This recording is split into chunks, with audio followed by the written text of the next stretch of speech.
Why, even when you're by someone's side, does your heart still feel alone? How many times have you looked at the person beside you and felt something was missing? It's not their physical presence. It's something deeper, more silent. It's that absence that hurts, even when there's company. It's the emptiness that whispers in the corridors of the soul, even when there are voices nearby. What if I told you there's a way to understand why this happens, and, even more so, how to transform this pain into self-understanding, liberation, and true reconnection?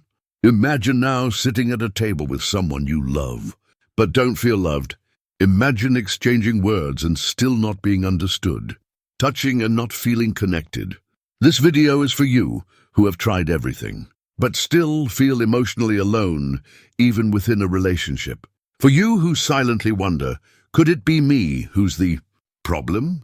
Today, we'll reveal what few have the courage to say. We'll expose the emotional and unconscious roots behind dissatisfaction in relationships. There's something silently working in your mind, an invisible pattern built since childhood, that influences how you love, how you connect, and even how you get hurt. Yes, there are answers, and they can change not only how you relate to others, but also to yourself. I ask you now, pause everything around you. Stop for a moment. This isn't just a video, it could be the beginning of a journey of emotional liberation. Put your phone away, settle in. Close your eyes for a second. Feel the weight of what you're experiencing. Now, if you can, write just one word in the comments. The pain you carry in relationships. Is it abandonment, coldness, insecurity, dependence, control? This is what begins your commitment to healing. And if you feel this message has touched your heart, click like. That way you'll help spread this word to those who also need it. Subscribe to the channel because this is a safe, welcoming space where your soul will be heard and understood. Yes, many people have already transformed their lives through these profound reflections and found new paths to follow. In the next few minutes, you will learn how the main theories of psychology explain your pain, how they point the way, and how you can rediscover yourself emotionally. We will delve deeply into the ideas of Carl Gustav Jung, John Bowlby, and Erich Fromm, and reflect together on which of them most resonates with your inner truth. Are you ready for this journey? Then take a deep breath. Your transformation begins now. The shadow that inhabits relationships. Carl Gustav Jung. The human psyche is like a mirror of deep waters. The surface may seem calm, but in the depths, there are echoes of what was unsaid, forgotten traumas, repressed desires, and unhealed wounds. Carl Gustav Jung called this hidden layer of our personality the shadow, and it is this shadow, invisible to the eye, that silently contaminates our relationships. Have you ever felt anger for no apparent reason? Have you ever been angered by simple gestures from someone you love without understanding why? Have you ever projected onto someone else a guilt that, deep down, might have been your own?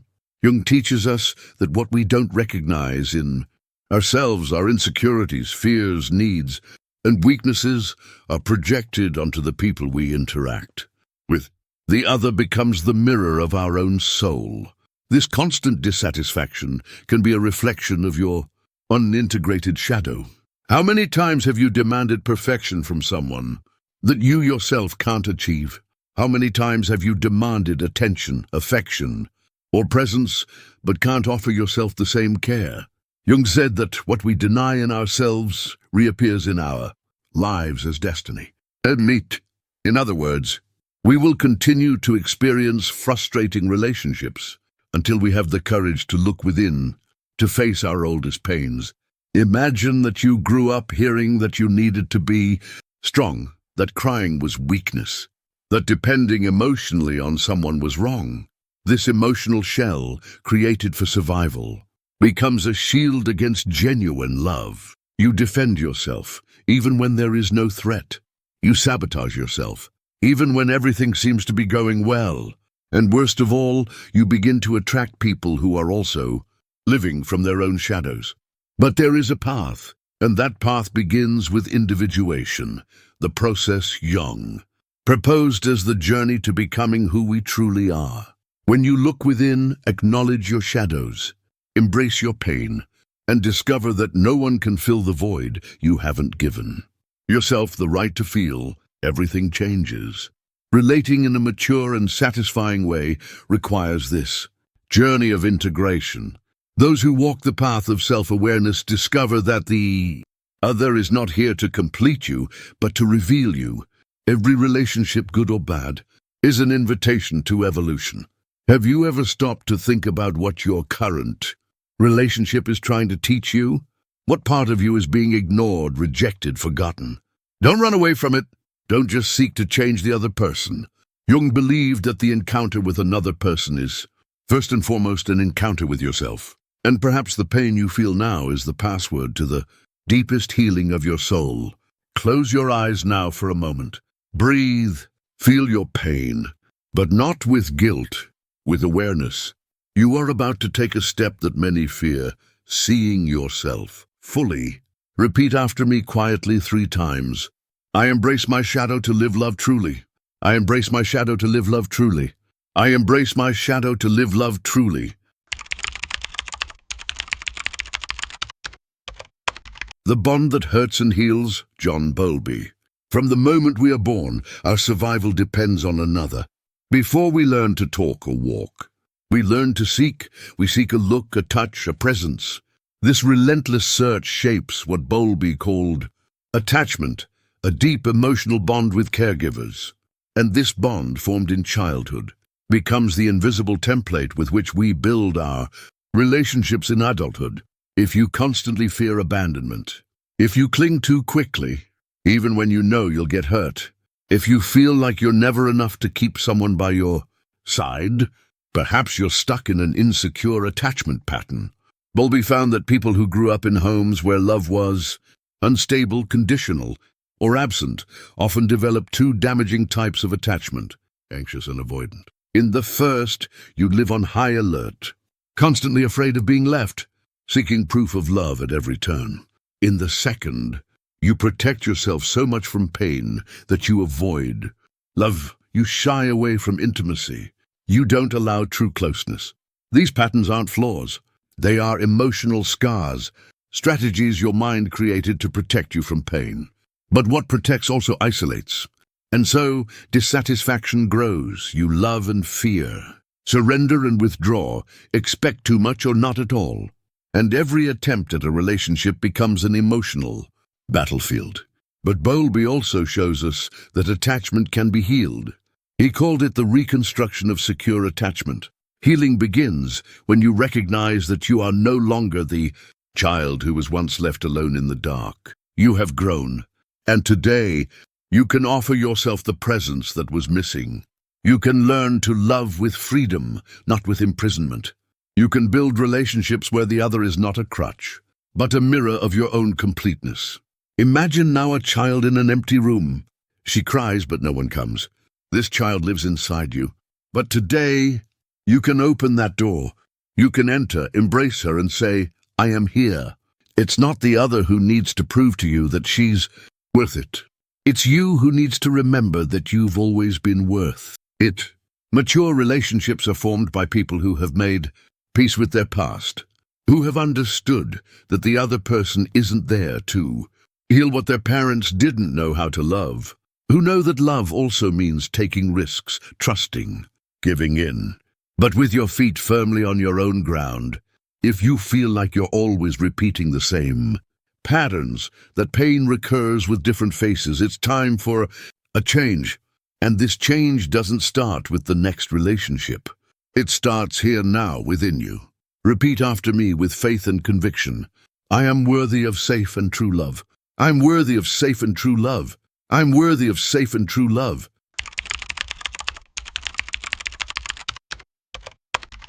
The Mask That Keeps Us from Love, Carl Rogers. Have you ever felt like you had to be someone you're not, just to be loved?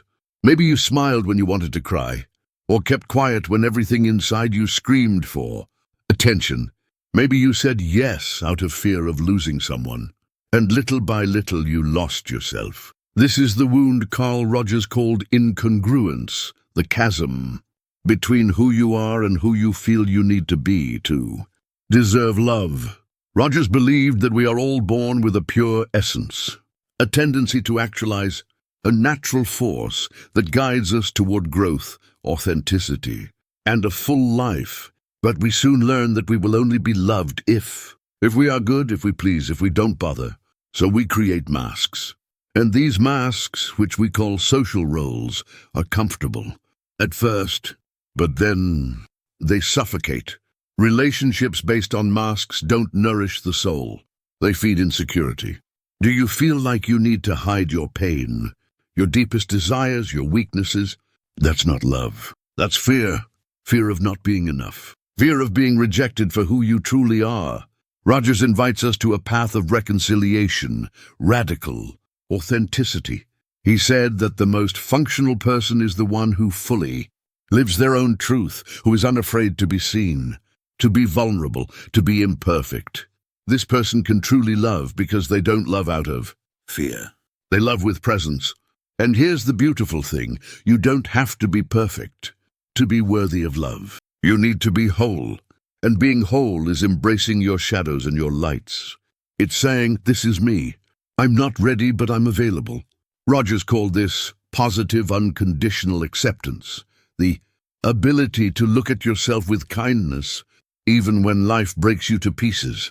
Imagine now slowly peeling back that mask and discovering that behind it, there is someone absolutely worthy, not because they please, but because they exist, because they breathe, because they feel. You no longer need to hide anything. The love you seek can only reach who you truly are. And what's more, true relationships only flourish when there is truth. Truth sometimes hurts, but it also liberates. And a relationship can only be light when it doesn't have to be perfect. So, if you feel tired of pretending, of hiding your feelings, of tiptoeing around to avoid rejection, maybe it's time to stop, breathe, and come back to yourself. You're not here to be a projection of someone's desire. You're here to be you. And true love, the kind that builds, the kind that edifies, the kind that embraces, doesn't require masks. Repeat after me like an intimate prayer. I accept myself as I am, and that's how I deserve to be loved. I accept myself as I am, and that's how I deserve to be loved. I accept myself as I am, and that's how I deserve to be loved.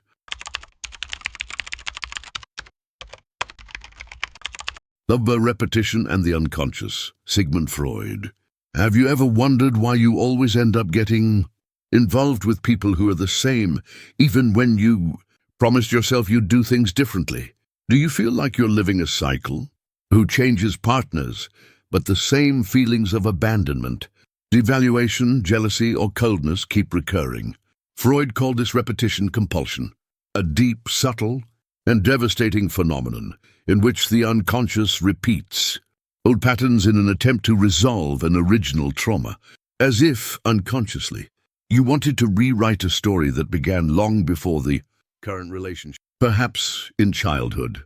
Yes, according to Freud, much of what we experience in relationships originates in our earliest emotional bonds, especially with our parents or caregivers. If, for example, you were emotionally ignored by those who should have welcomed you, your unconscious may choose emotionally unavailable partners, hoping to finally be seen. But what usually happens? You are ignored again. The wound reopens, and the cycle repeats. Freud said, what is not worked through is repeated. Dissatisfaction is often a cry from the unconscious asking for healing, a veiled request to reconnect with oneself. Most people experience relationships trying to fix the other, or person. But true liberation begins when we look within and recognize that there is a wounded child trying to resolve what they couldn't in childhood. And it's not about blaming anyone. It's about taking responsibility for your own healing. Freud also warns us about defense mechanisms, ways the psyche finds to avoid pain, but which end up creating more suffering. Denial, projection, repression, all of these can be preventing us from experiencing true love. How many times have you blamed the other person, when in fact, what hurt was the echo of something old, unresolved? Healing begins in awareness, and awareness is only possible when we allow ourselves to stop, listen, and feel. You don't have to keep living the same cycles. You don't have to accept less than you deserve. You don't have to pretend everything is okay while inside you feel invisible, frustrated, and incomplete. It is possible to change. It is possible to choose differently. But to do so, courage is required, the courage to look within and embrace what you find. Freud said that psychoanalysis is like a mirror that reveals what was hidden. And when you see yourself clearly, you are no longer a prisoner of your patterns. Today, I want you to keep this phrase in your heart. I deserve a love that does not repeat the pain of the past. I deserve a love that does not repeat the pain of the past. I deserve a love that does not repeat the pain of the past. Now that we've explored the unconscious with Freud, in the next part, we'll take a more integrative and contemporary look at attachment with John Bowlby, who talks about attachment and how our attachment styles directly affect adult relationships. Attachment and the roots of attachment. John Bowlby. Why do some people seem to sabotage their own relationships, even though they desperately want to be loved? Why do others become overly dependent or suffocate their partners with insecurities? According to Bowlby, the key lies in the attachment style we develop from childhood. He discovered that our earliest caregiving experiences, how we were welcomed, soothed, and loved by our caregivers, profoundly shape the way we love and seek security in adulthood. If you had a childhood where you felt safe and secure, you likely developed a secure attachment. You trust. Relationships know how to express feelings and give and receive love in a balanced way. But if you grew up with emotionally distant or inconsistent parents, you may have developed an anxious attachment, feeling constant fear of abandonment, needing constant reassurance, and experiencing relationships with emotional ups and downs. Others develop avoidant attachment, stemming from an environment where expressing feelings was discouraged. In this case, you may protect yourself by distancing yourself, avoiding intimacy, and maintaining control at all costs, even if deep inside you harbor a deep desire to be loved. And then there's disorganized attachment, common in those who have experienced traumatic situations where love and pain have mixed, generating internal confusion about what constitutes emotional security. Understand how these configurations profoundly shape your way of relating. Bowlby shows us that frustrating relationships aren't just bad luck or a lack of chemistry, they're often unconscious repetitions of primary bonds that have left scars. You're not broken, nor doomed to love poorly. You've simply learned a path, and everything you learn can be redefined. And how can you change this? The first step is to recognize your attachment style. The second is to cultivate restorative relationships. People who welcome you, respect your limits, and are consistently present. Third, self-reflection, the inner work of observing your reactions, understanding your triggers, and healing your emotional wounds. You may have learned that you need to beg for love, but today you can choose to receive love with ease and dignity. You may have learned to remain silent to avoid rejection, but today you can learn to speak with courage and truth. You may have been taught that love hurts, but today you can experience a love that heals. Hold this affirmation close to your heart and repeat it after me now. I can free myself from the bonds that have hurt me. I can free myself from the bonds that have hurt me. I can free myself from the bonds that have hurt me. In the next part of our video, we will explore a more current and powerful approach, emotional intelligence, as presented by Daniel Goleman, and understand how it can free us from toxic patterns, increase our awareness, and prepare us to experience true relationships. Relationships and Emotional Intelligence, Daniel Goleman. Why do intelligent, successful, and even spiritually developed people continue to fail in their relationships? The answer may not lie in reason, but in the ability to manage one's emotions. Daniel Goleman, a psychologist and science journalist, proposed a revolutionary insight: true success in relationships, at work, in life, depends not only on our IQ, but on our emotional intelligence. This theory teaches us that how you recognize, understand, manage, and express your emotions has a direct impact on how you connect with others. And here's something profound. Many of us were taught to hide or deny our feelings. Swallow your tears. Don't be weak. Don't show too much. We grew up disconnected from our pain, our anger, even our joy. And we carry this into relationships. Emotional intelligence begins with self-awareness, knowing what you feel and why. It's understanding that behind jealousy, there may be a fear of abandonment, that behind constant irritation, there may be emotional exhaustion, that behind coldness, there may be a broken heart and a fear of being rejected.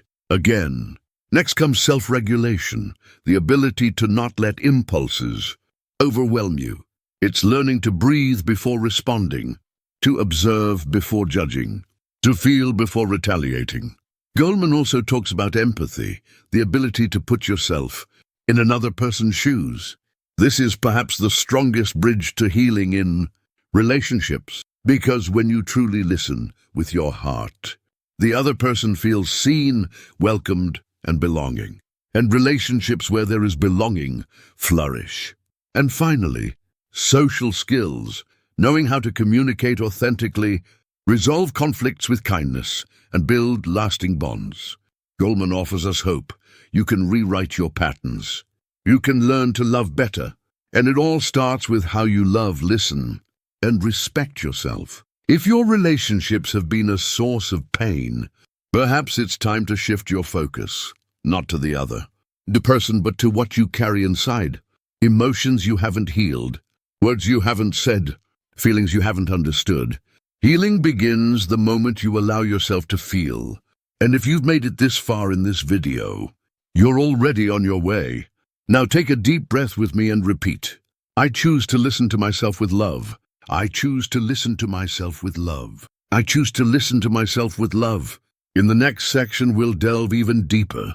We'll delve into the existential thought of Viktor Frankl, who shows us how to find purpose even in the deepest pain, and how this can revolutionize the way we live and love. Have you ever felt that even when you're in love, even when you're together, there's a void, a silent absence in your heart, as if something essential is missing? You search, you try, you give of yourself, but still, you don't feel complete. Viktor Frankl, an Austrian psychiatrist and Auschwitz survivor, experienced the extremity of human pain. He lost his family, his friends, his freedom. But even in the concentration camp, Frankl discovered something surprising. Meaningless pain destroys us, but meaningful pain transforms us.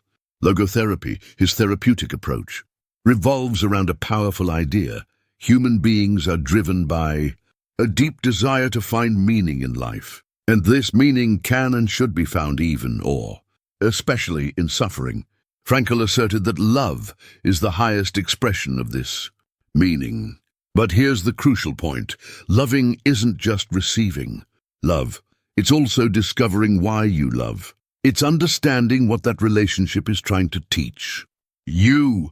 It's seeing in the other person, even with flaws, an opportunity to grow. When you feel frustrated, misunderstood, rejected, isn't there behind all of this a chance to become a more whole person? Frankl said, life is never made unbearable by circumstances, but only by a lack of meaning and purpose. How often do we seek our own fulfillment in others, as if the relationship were responsible for filling our deepest voids? But healthy relationships aren't crutches, they're mirrors. And sometimes, what hurts is seeing in others what you haven't yet accepted in yourself. Logotherapy invites you to ask yourself, why do I always get involved in similar relationships? What kind of pain am I trying to resolve through the love of another? Am I seeking companionship, or am I running away from myself? And above all, what is the meaning of this love? What is the hidden calling in this pain? Frankl didn't deny suffering. He honored it. He looked it in the face. And he said, if pain is inevitable, at least let it be transformative. In relationships, this approach changes everything. Instead of fighting what's difficult, you start listening. Instead of blaming yourself or others, you ask yourself, what is this pain trying to show me? And perhaps, like Frankl, you'll discover that even on the darkest days, there's still a reason. And that reason is what sustains hope. True love is born when there's meaning, when encountering. Another brings us closer to who we truly are. Now take a deep breath and repeat after me. Even in pain, there's meaning. Even in pain, there's meaning. Even in pain, there's meaning. When pain reveals the way, if you've made it this far, know this isn't common. Most people give up halfway. Most avoid looking within. Running away is easier than feeling. But not you. You stayed. You listened. You felt. And that makes you special. We talked about pain in relationships, about that constant feeling of emptiness, of misfit, of dissatisfaction. We talked about how we seek, often unconsciously, for others to save us from what we ourselves don't even want to face. And we discovered, with Viktor Frankl and logotherapy, that true relief lies not in avoiding pain, but in giving it meaning. We revisited the importance of love as a path of growth, as a mirror of the soul. With Jung, we learned that the shadow we reject in others is often the part of ourselves that most needs healing. And with Fromm, we realized that love is not just a feeling, it is an art, a daily choice, an intentional practice. You understood that there is no fulfilling relationship without self-knowledge, that expecting another to complete you is asking them to carry a burden that is exclusively yours, that truly loving someone is recognizing their freedom, their humanity, and not trying to fit them into our fantasies of perfection. And all of this is part of a journey, your journey, a process that begins now. Yes, now, because with each new awakening, something within you already begins to change. Maybe today you still don't have all the answers, but maybe, just maybe, now you have the right questions, and they are even more powerful. You are the protagonist of your story, and no matter how many times you've been hurt or felt lost, the fact that you're here seeking understanding is already the first step toward a new kind of love, a more whole love, a love that doesn't demand but shares, that doesn't demand but inspires. Now take a deep breath and feel you are not alone. Thousands of people silently experience the same pain, and that's why this channel exists, so that together we can create a space of welcome, awareness, and healing. If this content touched you, write the phrase in the comments, I choose to know myself before I love. This will be your public declaration of commitment to your journey. And if you haven't subscribed to the channel yet, now is the time. Because every video you watch, every reflection you allow yourself, is a new door that opens within you. And if you don't subscribe, what does that say about your desire for change? Don't miss this chance. Here you'll find not ready-made formulas, but possible paths, deep reflections, a language that respects your pain and honors your story, and above all, tools to build truer relationships with others and with yourself. Watch the other videos. Each one was made with care, with purpose. They are part of something bigger, part of you. Now close your eyes for a few seconds. Breathe. Be grateful for this moment, for the simple fact of being here, and allow the silence to finish what the words began. May peace find a home in your heart, and may love, when it comes, find you whole.